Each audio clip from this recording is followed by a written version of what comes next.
reading here is before you make any decisions for yourself, remember that you have decided against your function in heaven, and then consider carefully whether you want to make decisions here. Your function here is only to decide against deciding what you want and recognition that you do not know.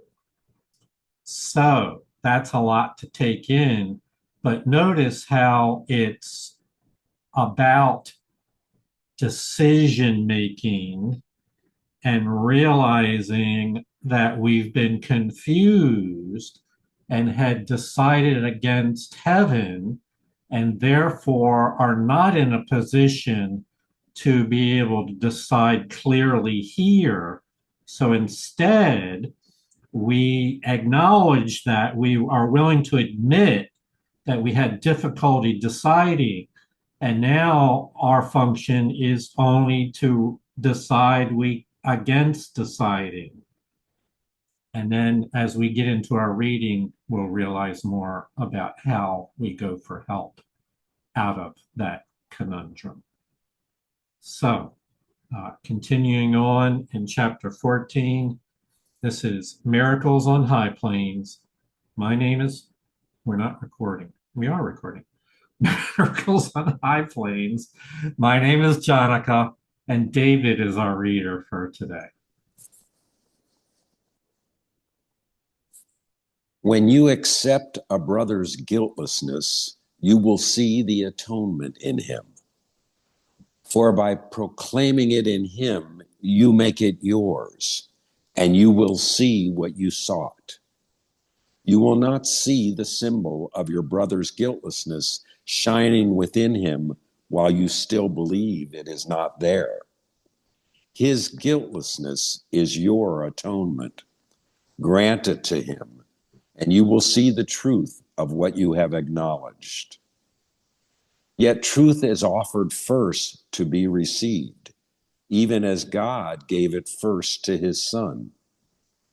The first in time means nothing, but the first in eternity is God the Father, who is both first and one.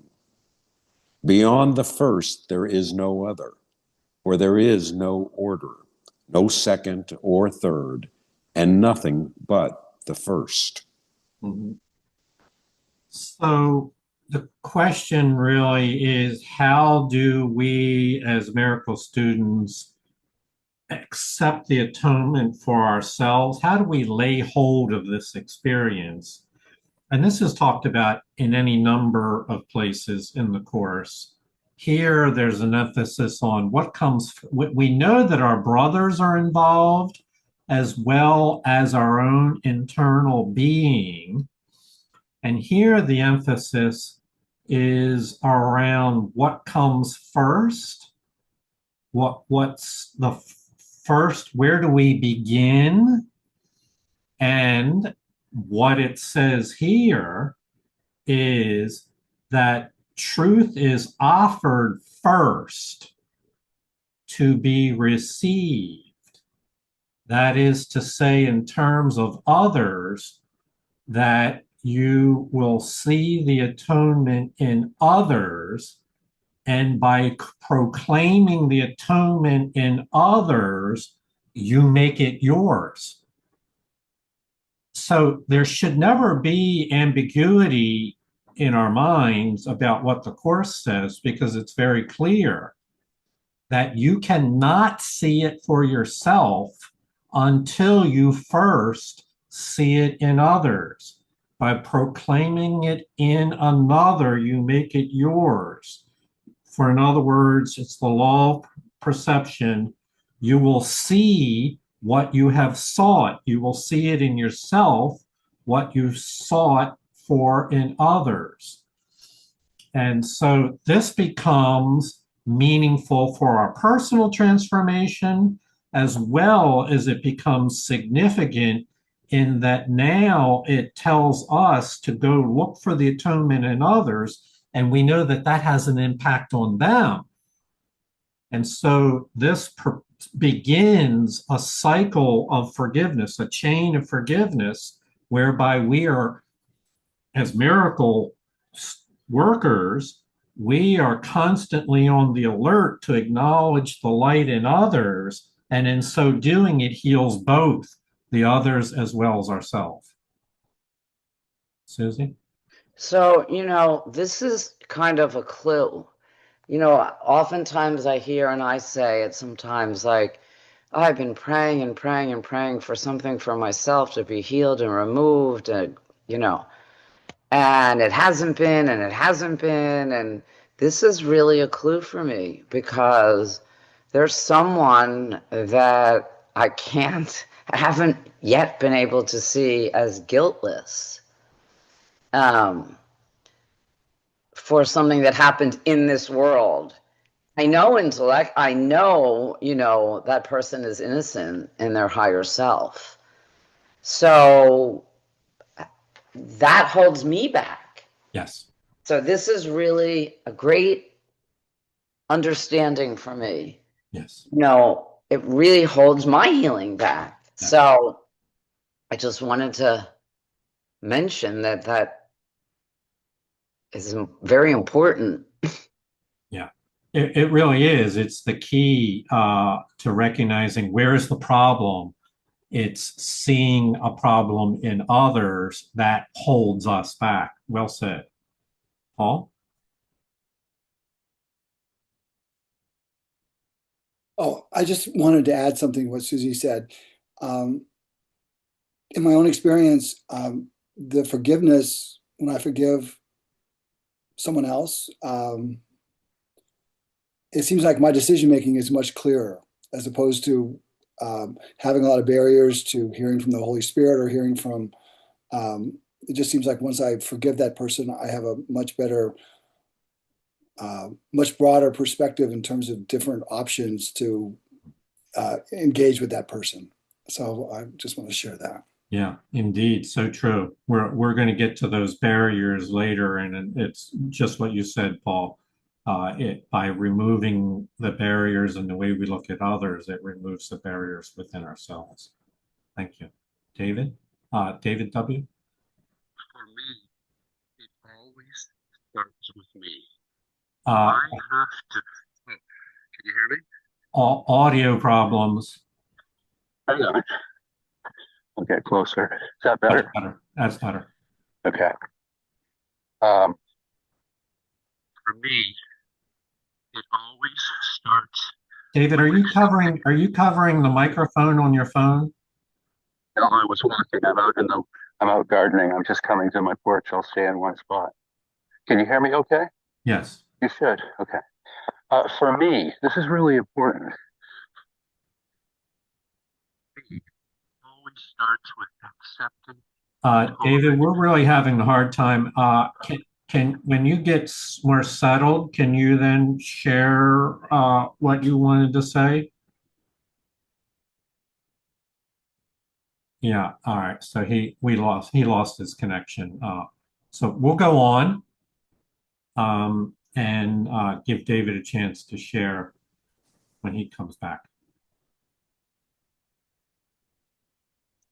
You who belong to the first cause, created by him like unto himself and part of him, are more than merely guiltless. The state of guiltlessness is only the condition in which what is not there has been removed from the disordered mind that thought it was. This state, and only this, must you attain with God beside you.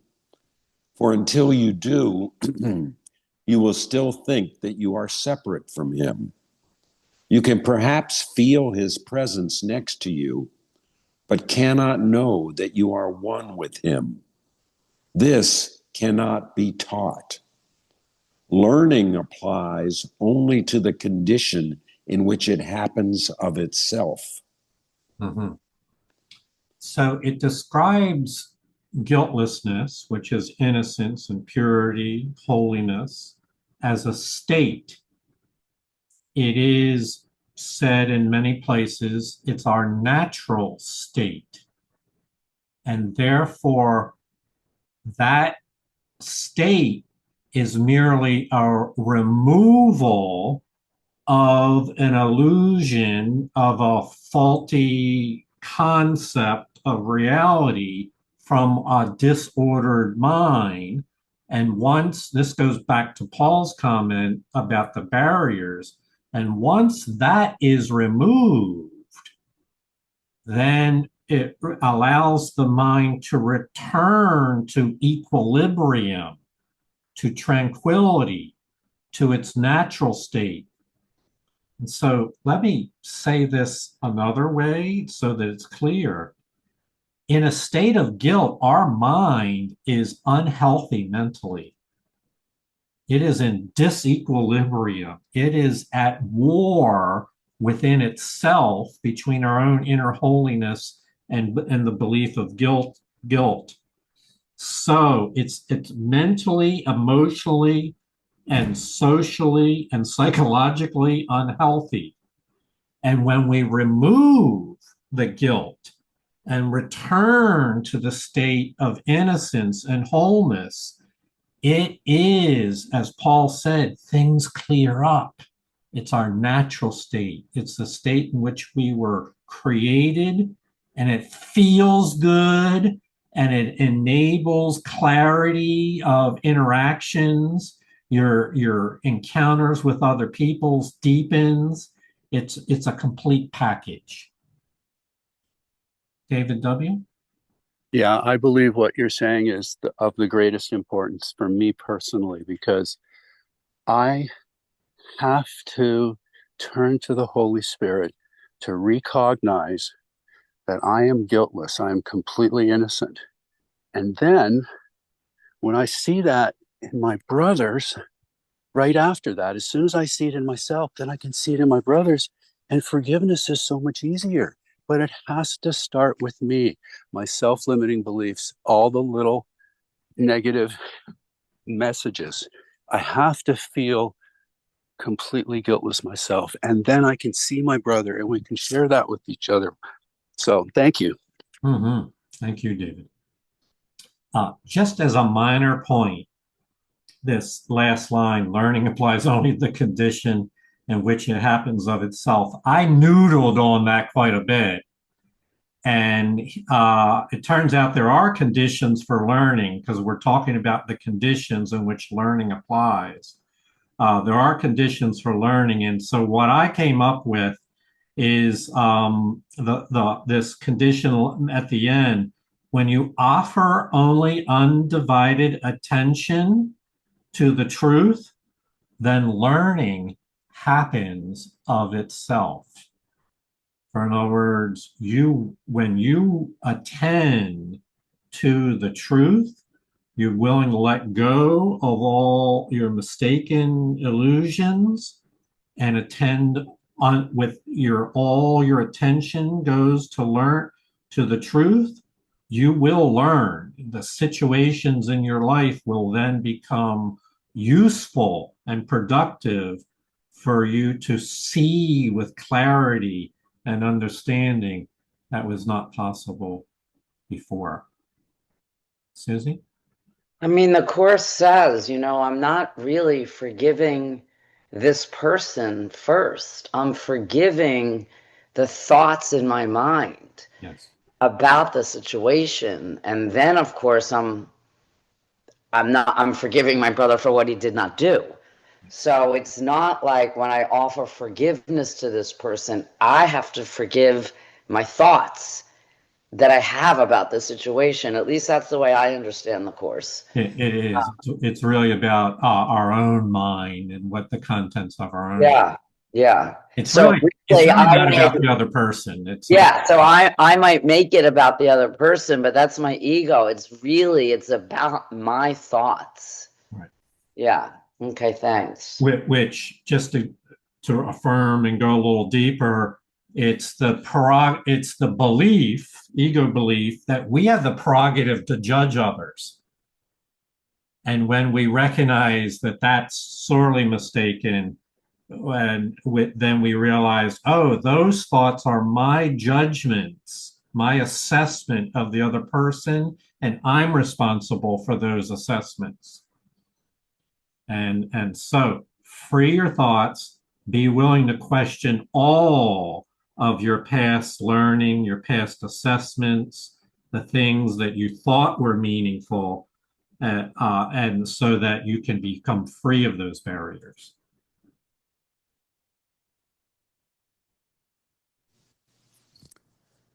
When you have let all that obscured the truth in your most holy mind be undone for you, and therefore stand in grace before your Father, he will give himself to you as he has always done. Giving himself is all he knows, and so it is all knowledge.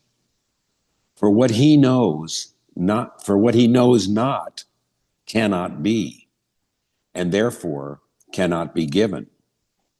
Ask not to be forgiven, for this has already been accomplished. Ask rather to learn how to forgive and to restore what always was to your unforgiving mind. Atonement becomes real and visible to those who use it. On earth, this is your only function, and you must learn that it is all you want to learn. You will feel guilty till you learn this, for in the end, whatever form it takes, your guilt arises from your failure to fulfill your function in God's mind with all of yours. Can you escape this guilt by failing to fulfill your function here? No, you cannot escape this guilt by failing to fulfill your function here. I think that this states it very clearly. Ask not to be forgiven, you're already forgiven by God. Ask rather, learn how to forgive so that you might restore a state of innocence, of guiltlessness to your mind. And so what is your function? Is title the section, your function in the atonement. You have to use it. You have to practice just what was said to learn how to forgive, to learn and to restore a state of innocence to your mind. This is your only function, and you must learn it is all you want. Again, give your undivided attention to forgiveness, and learning will arise of itself. And then, what is certainly one of my most favorite statements, where does guilt come from?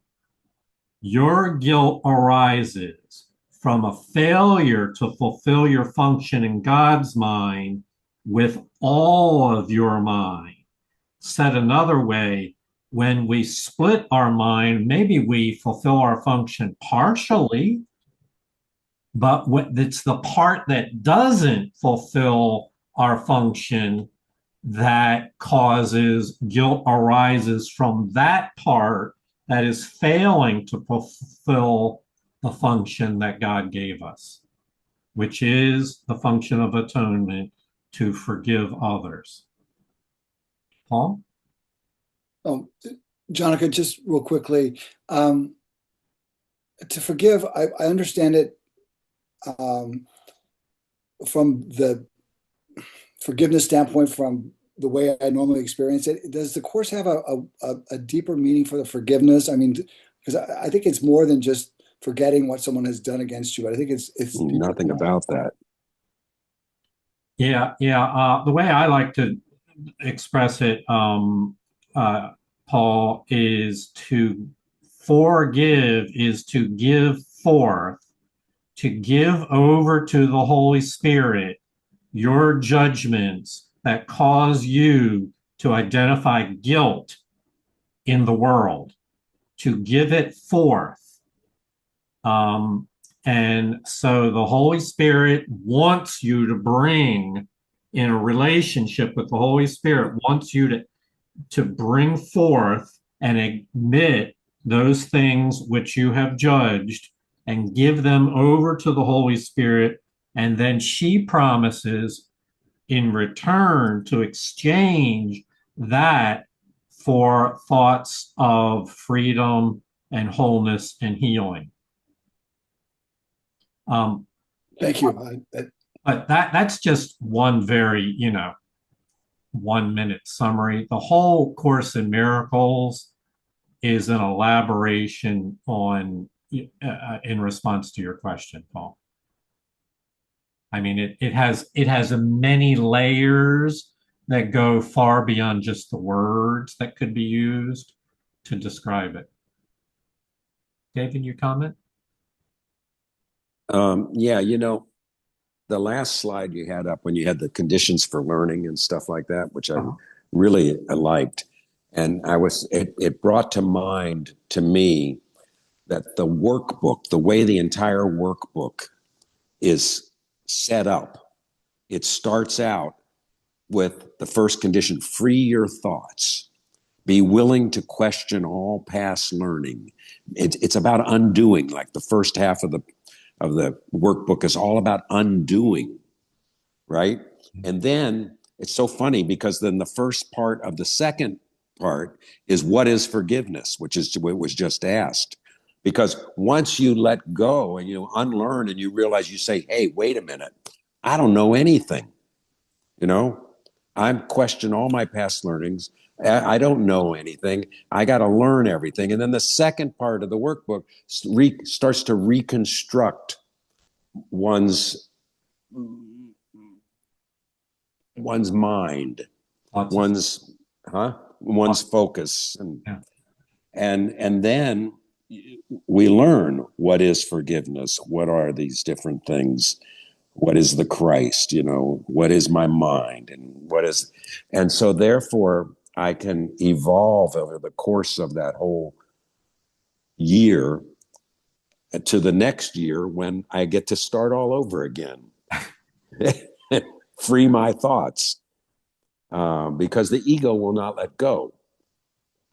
It wakes up every day. It's like I used to say about my addiction. It wakes up every day and says, hey, is today a day we're going to play? Are we going to do something today?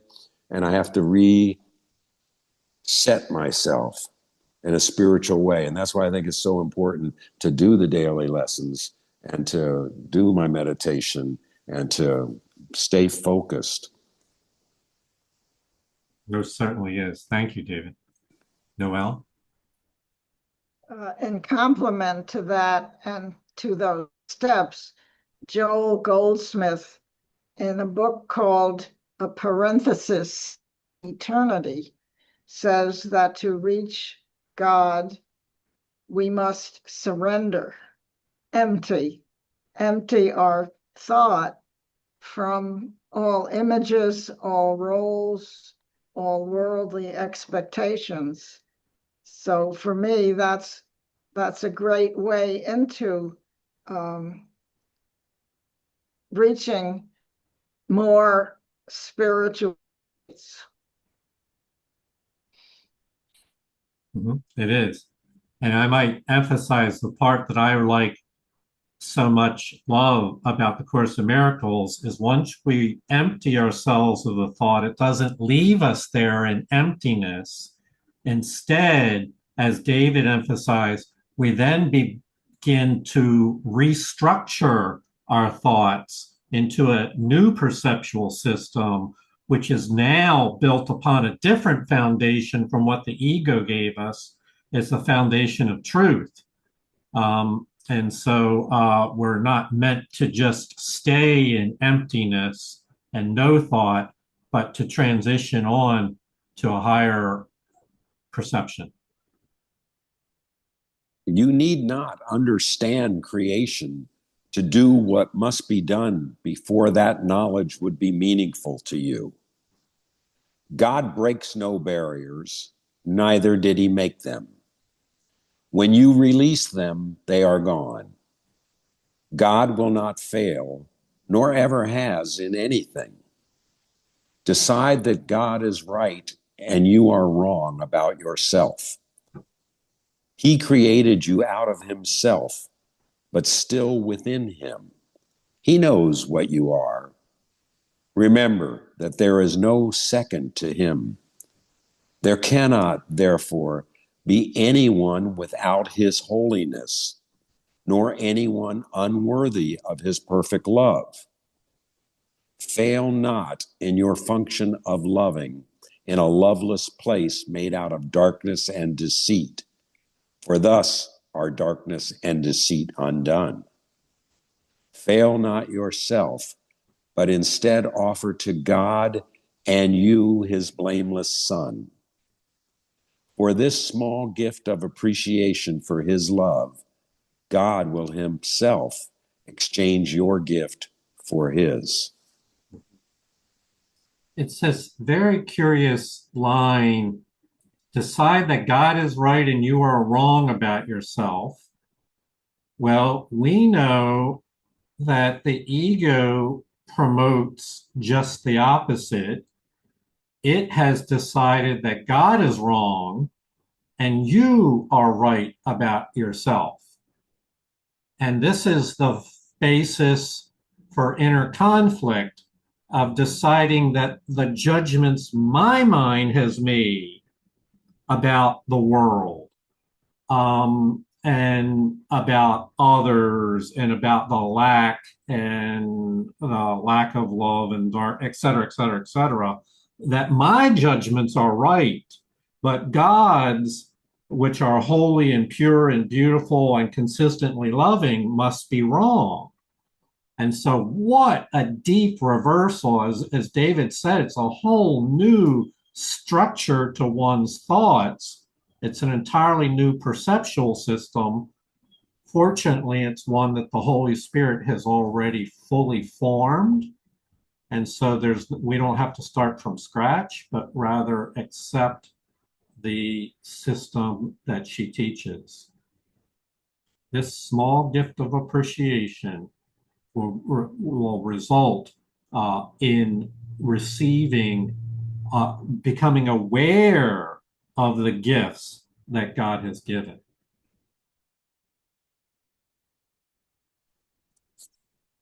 Before you make any decisions for yourself, remember that you have decided against your function in heaven, and then consider carefully whether you want to make decisions here.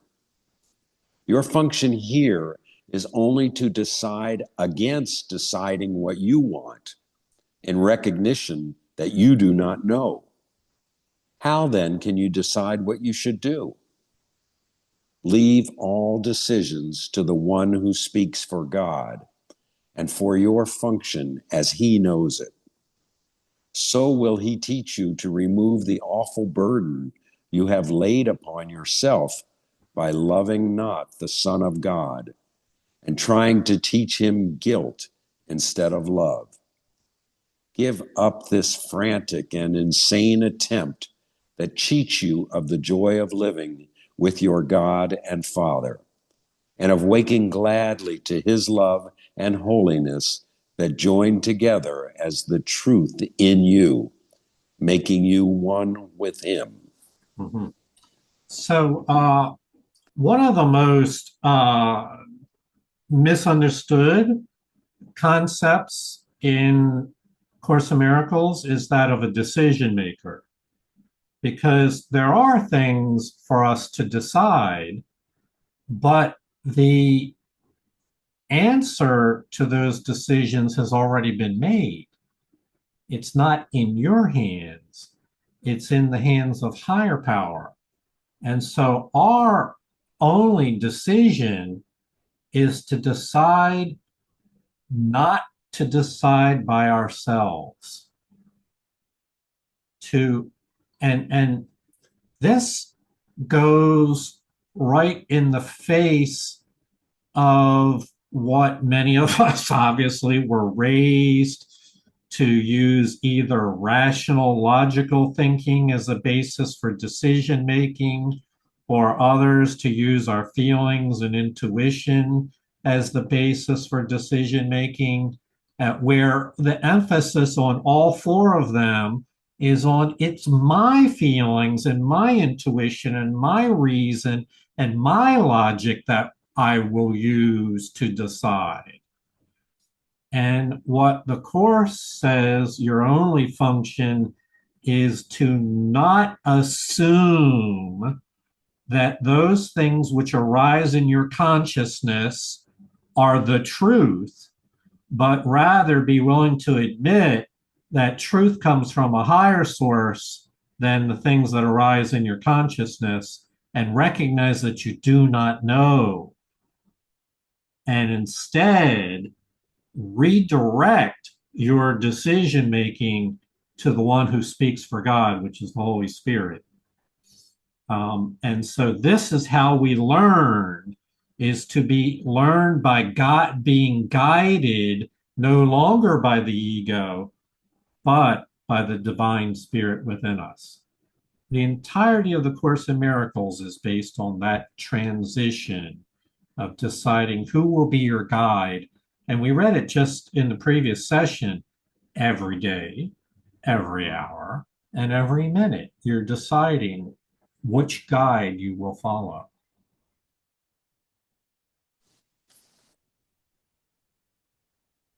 When you have learned how to decide with God, all decisions become as easy and as right as breathing. There is no effort, and you will be led as gently as if you were being carried down a quiet path in summer. Only your own volition seems to make deciding hard. The Holy Spirit will not delay in answering your every question what to do. He knows, and he will tell you, and then do it for you. You who are tired will find this is more restful than sleep, for you can bring your guilt into sleeping, but not into this. So the illusion that the ego will comment about what we're talking, deciding with God, is that, wow, that's a really heavy burden to carry. Every decision I make is going to be with God. Now I have to over. So the ego would say that that's going to be a struggle and would have you not even try. But there's a simplicity to this that would be that the ego cannot see. And that is where these decisions become as easy as breathing with no effort, a gentle process. It's simply knowing that as you make choices, you're making them in the light of truth rather than from a place of fear, of judgment, of guilt, a sense of lack. It's where do you place your attention when you make these decisions? And that is something that you can learn through mind training to do and again, without effort. So you have to be willing to trust that the Holy Spirit is fully engaged in helping here. We're not doing this by ourselves. We're not making these choices a private matter and choosing by ourselves, but rather we're consciously making them a joint process, being guided by a higher power and trusting that that higher power is the one that knows the answer. Interesting, you will find this process more restful than sleep, for you can bring your guilt into sleeping. But this process of choosing with the Holy Spirit, its very nature leaves guilt out of the choosing. It chooses to ignore those thoughts and feelings that might imply guilt It simply recognizes that they are not true. So I'm ignoring that nonsense. And that becomes more restful because you don't have to carry the weight of guilt.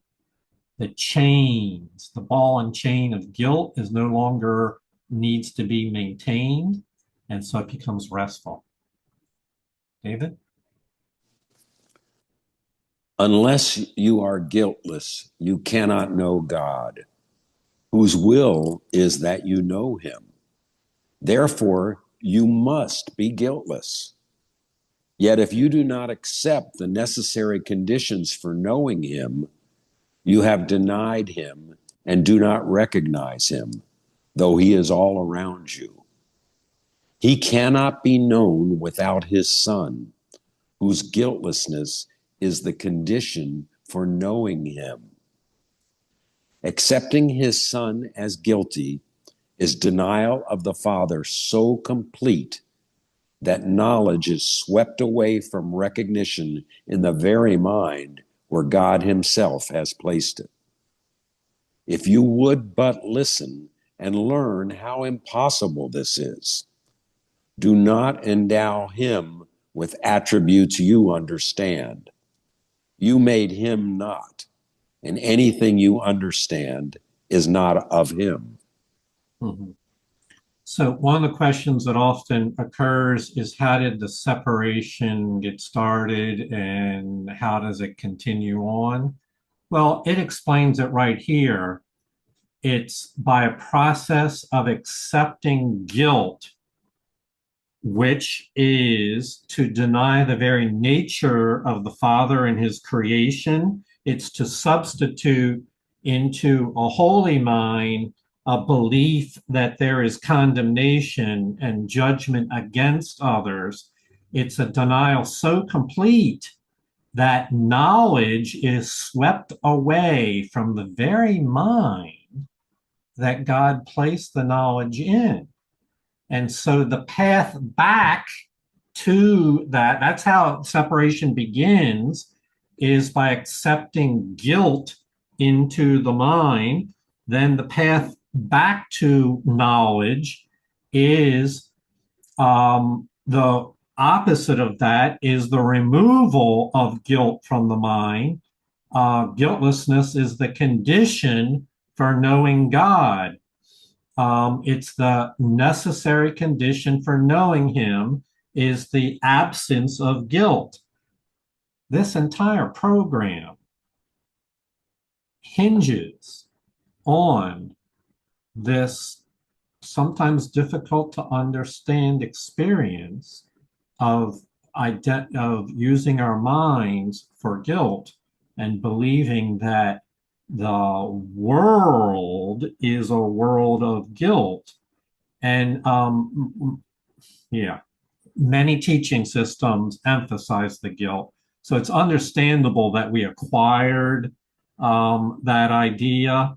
But also what was not understood is the terrible price that we pay for having that subconscious sense of guilt continue to exist in our minds. Susie? Yeah, I this has been really helpful for me. You know, because I don't always feel like I can reach God or that I know God. I feel like I really know the Holy Spirit. Like she's my friend. But I've just come to understand or recognize or realize that I'm holding guilt in my mind about all kinds of things. And I just have had that aha moment like, oh, I have to pray on that and I have to recognize that and not deny it if I am to keep healing. Like it's just this is really important for me. Yeah, that's all. Like if this is a condition to really know God, Yes. I have to explore this. And what's really, really, truly going on in my mind and in my hidden mind and shadow figures, et cetera, et cetera, et cetera. That's all. This has been awesome. Yeah, thank you. Yeah, this really is, you can be assured that in the final stages of healing will be all about the final removal of guilt from our mind, which then clears the path for knowing God. Doesn't mean that we immediately know God. It means that we've met the condition for knowing God. And the last step we know is where God takes the last step. He initiates it. It's not something you can learn, but it's something that happens as a result of meeting the conditions for knowing Him.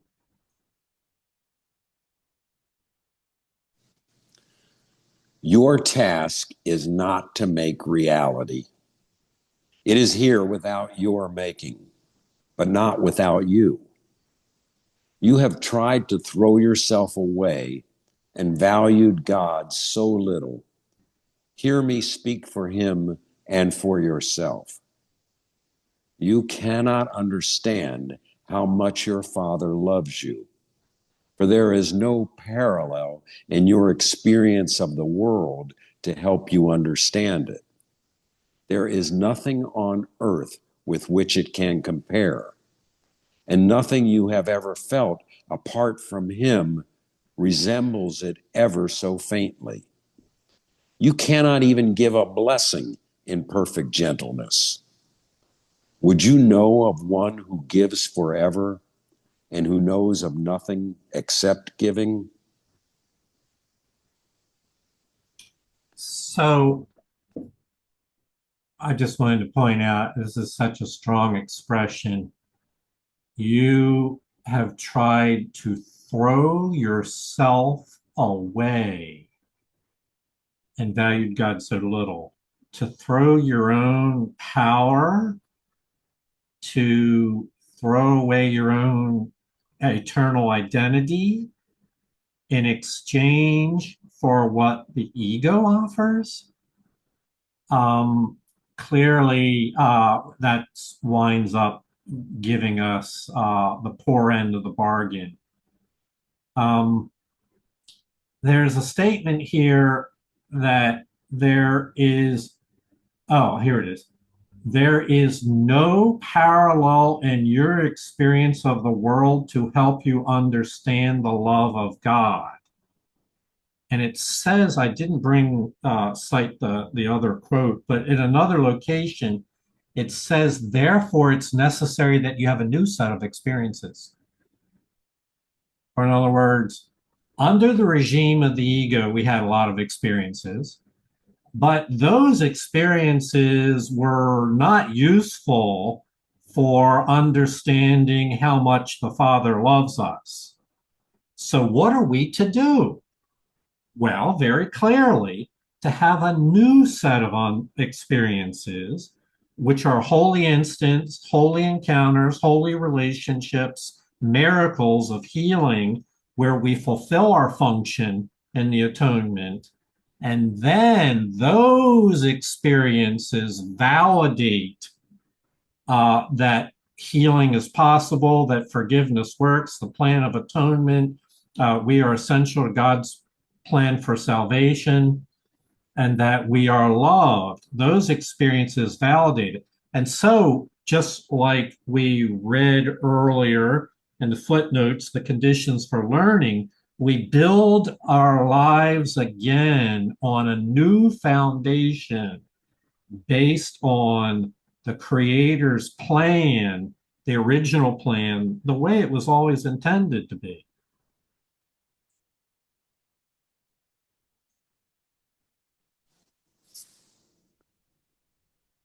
The children of heaven live in the light of the blessing of their Father because they know that they are sinless. The atonement was established as the means of restoring guiltlessness to minds that have denied it, and thus denied heaven to itself. Atonement teaches you the true condition of the Son of God. It does not teach you what you are or what your Father is. The Holy Spirit, who remembers this for you, merely teaches you how to remove the blocks that stand between you and what you know. His memory is yours. If you remember what you have made, you are remembering nothing. Remembrance of reality is in him, and therefore in you. Mhm. So let's go a little deeper. It often happens right towards the end of the section. It was planned that way. What does atonement do? It's a means of restoring guiltlessness to your mind that was confused and denying heaven, denying your innocence. It's a means. It's not the goal, but it is the means.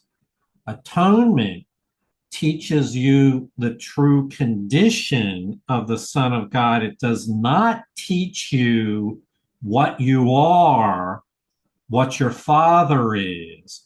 Susie, it doesn't atonement does not enable you to know God, but it positions your mind in a condition where you're ready for the next step, the last step.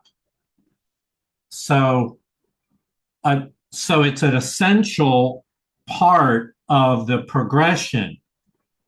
The Holy Spirit plays the major role in guiding us up to that state where we've accepted guiltlessness, accepted the atonement for ourselves.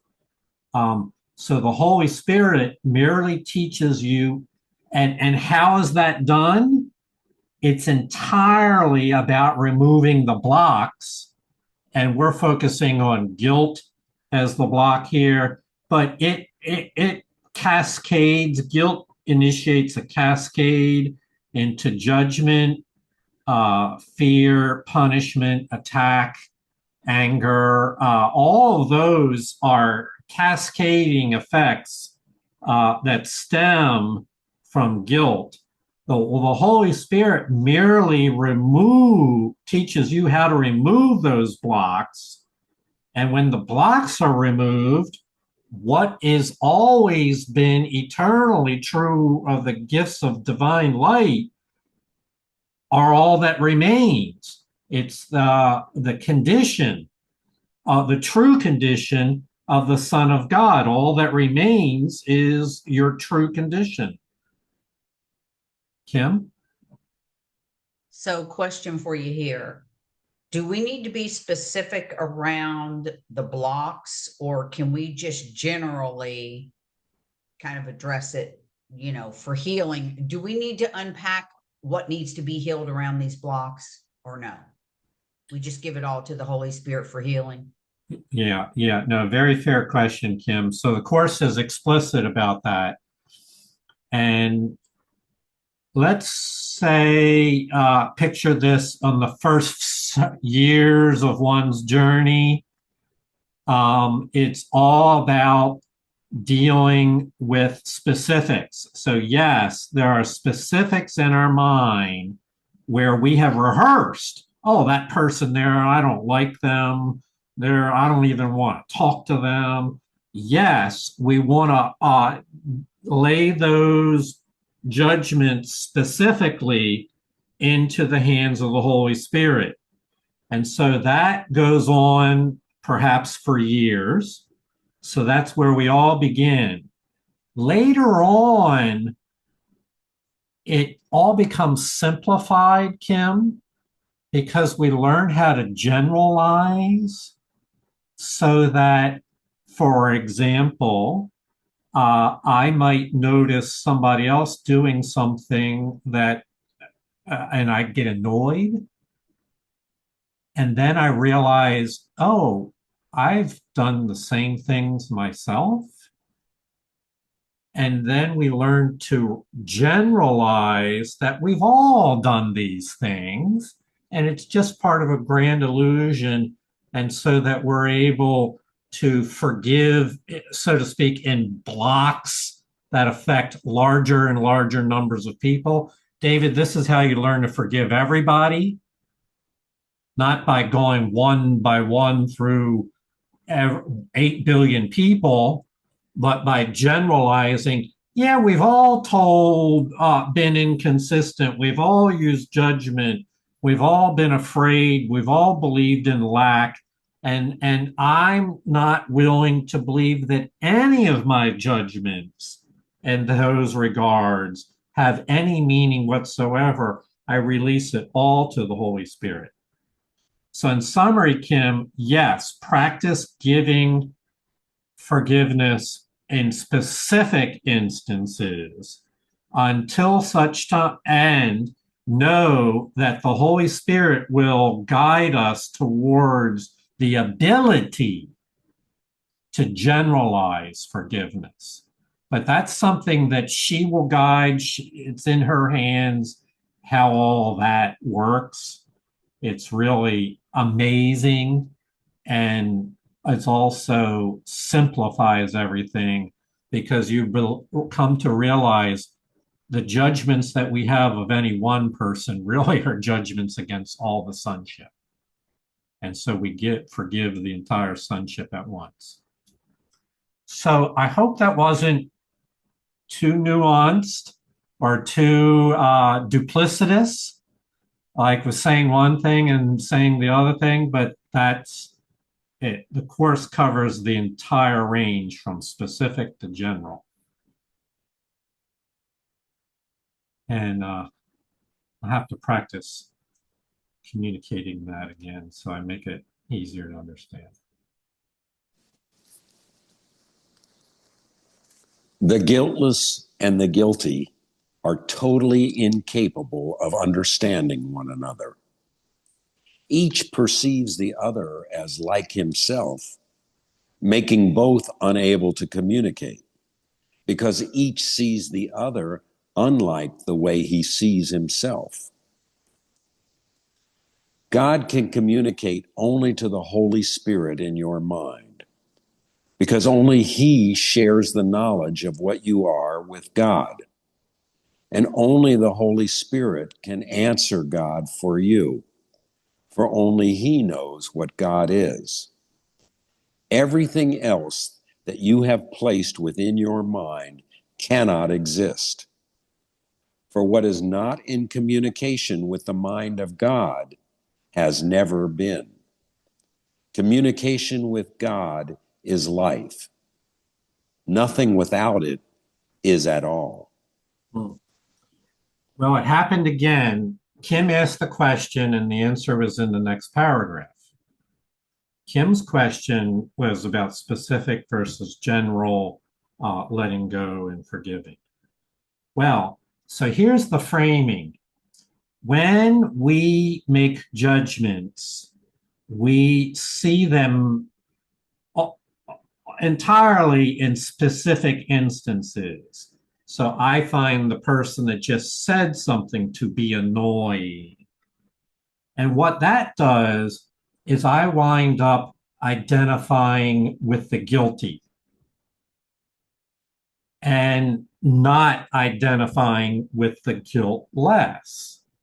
And so the transition, which the Holy Spirit will teach us how to generalize, is every specific instance where my mind identifies with the guilty is the same. They're all the same mistake, believing that guilt is real.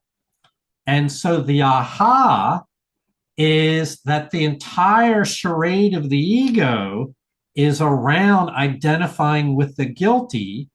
And when we're willing to forgive in a specific instance, it's the exact same process of forgiving in the global sense of the entire sonship, which then becomes shifting one's mind from believing in the guilt to believing that we are all guiltless. 4, you cannot believe in guiltlessness unless you believe it applies to everyone without exception. And so I wish I could really make this clear. It goes back to something Susie said about there must still be some guilt in my mind. Until we're willing to acknowledge at this abstract, universal level that guiltlessness is the truth for everyone, and every specific instance of guilt is false. Only the false is false. Only the true is true. And then we make a decision of which foundation we are going to stand upon. We decide which foundation we're going to stand upon. And so it is both. The specifics are used as the teaching device for forgiving, so that we might then recognize that that device applies everywhere to everyone and to all instances whereby the mind might judge the Son of God as being unworthy of love. And this message will be communicated again and again and again, because it's so profound and so essential that we understand these things, that even though you may have understanding from what occurred in this session, that doesn't mean that we're finished, that we've learned it all fully and completely. This is, so to speak, alerted to the idea, but then the practice of that, just like a musician has to practice the same song again and again and again to get it perfect. We have to practice these things so that our mind becomes crystal clear as to where we stand. Well, that's as far as this reading goes. It really is about two faces with two voices, the guiltless or the guilty, and they are totally incapable of understanding one another. Inner conflict comes from having both the guiltless and the guilty in your mind at the same time, totally unable to understand one another. And can you imagine the struggle of each one of those viewpoints trying to get your attention, trying to assert its, let me be careful with my word, each one wanting your attention, the ego aggressively asserting itself, and the Holy Spirit standing by gently saying, I'm here if you're willing to take my guidance. That becomes the inner conflict. It's the human condition as we've understood it, and it's one that we now have guidance on how to become free. Susie? Yeah, I just want to thank you so much for today's class, Jonica. And this right here, that you just, I mean, I think that's the struggle. And like you said, the human condition. Today's class was really amazing, and a lot of clarification and it was wonderful. Thank you. Can you put that screen back on for 1 second? Yeah, I'll try to make the technology, bring the technology back here. Because that's what I feel like I experienced so much. You know, two voices, two choices. That's okay. You don't have to do that. It was just I got it. Profound for me. Yeah. I just love what you said. You know, can you imagine what it must feel like to have both going on? Yeah, and I can.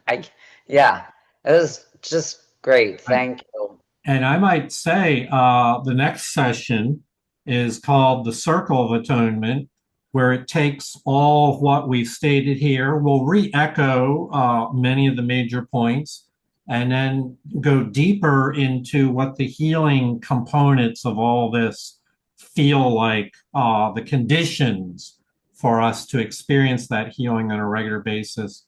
Because as you'll remember, it's necessary that we have a new set of experiences different from the experiences that we had under the ego's guidance. You know, I just want to say, just this makes me feel sometimes like I don't understand myself. Like there truly are two people, Yes. you know, or two beings or two whatever, you know. Yes. And it's a journey. Yeah, we would say from the Course, one has eternal reality of being, and the other is a phantasm, a figment, a wisp, an image, an idol. It has no enduring substance. Therefore, it is not real. Well, and I take comfort in knowing that we have a very powerful decision maker who discerns between the two voices and chooses the right voice.